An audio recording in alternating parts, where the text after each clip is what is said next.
Hello বন্ধুরা, তোমাদের বিভিন্ন রকম যে পরীক্ষাগুলো বাকি আছে, যেমন KP constable, WB constable, WBSI, এই পরীক্ষাগুলোর একটা টেন্টেটিভ ডেট মোটামুটি দিয়েছে।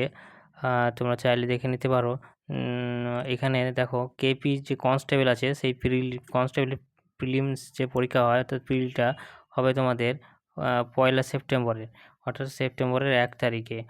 আর এদিকে তোমাদের যেটা ডাব্লিউবি কনস্টেবল আছে সেটা হবে 17ই নভেম্বর। তোমরা জানো ডাব্লিউবি কনস্টেবলের প্রিলিমস যেটা হতো সেটা উঠিয়ে দিয়েছে, যে একটাই পরীক্ষা হবে, সেটা হবে 17ই নভেম্বর।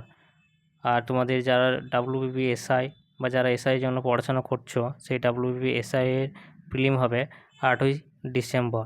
তো বন্ধুরা, এরকম ইনফরমেটিভ ভিডিও পেতে চ্যানেলটিকে সাবস্ক্রাইব করো এবং আমার এই চ্যানেলটি সাবস্ক্রাইব করো, unique way of GK GS.